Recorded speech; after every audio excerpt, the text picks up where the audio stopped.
Nous poursuivons notre voyage en Europe, cette fois dans la campagne autrichienne. À une centaine de kilomètres de la capitale Vienne, nous partons à la rencontre d'agriculteurs qui sont préoccupés par l'avenir de leur métier, de moins en moins populaire auprès des jeunes. L'Autriche est pourtant l'un des pays européens qui compte la plus grande proportion de jeunes chez les exploitants agricoles, environ 20% d'entre eux ont moins de 40 ans, contre 11% dans l'ensemble de l'Union européenne. Nous rencontrons Georg, 29 ans. Il a décidé de poursuivre une longue tradition familiale qui se perpétue depuis 8 générations.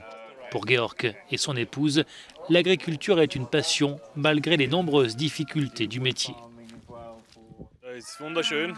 C'est le travail le plus merveilleux que je pouvais imaginer. D'abord car ce sont mes aînés qui me l'ont transmis.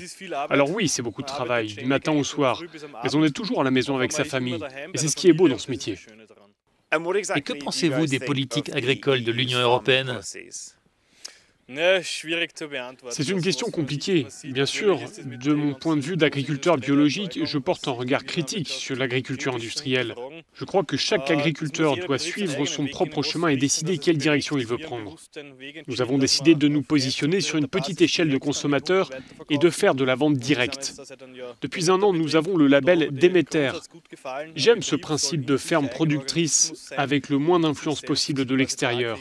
Actuellement, les politiques de l'Union européenne jouent plutôt en notre faveur, car elles vont dans le sens d'une agriculture plus écologique. Mais les grandes exploitations agricoles demeurent pour nous un enjeu majeur.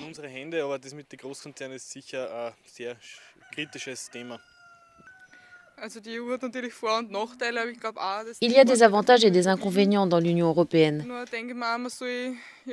Mais à mon sens, ce sont les avantages qui prévalent. Il est difficile d'avoir les mêmes politiques pour l'ensemble de l'Union européenne. En Autriche, il y a encore beaucoup de petites exploitations. Il est important de ne pas perdre de vue nos principaux objectifs. Nous poursuivons notre route, direction le prochain village. Nous y rencontrons Martin, 50 ans. Il y a 25 ans, il a quitté la ville pour reprendre la ferme de ses grands-parents. Aujourd'hui, il ne regrette pas sa décision. Mais pour Martin, les politiques agricoles européennes doivent changer. Je pense que les aides de l'Union européenne, qui sont basées sur la surface des terrains, ne sont pas bonnes, car elles encouragent les agriculteurs à se développer, à avoir des exploitations encore plus grandes.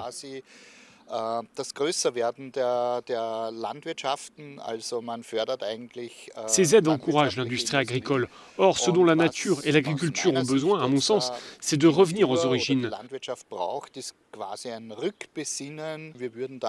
Et nous n'aurions pas besoin d'autant de ressources synthétiques, de pesticides, si nous avions des structures plus petites.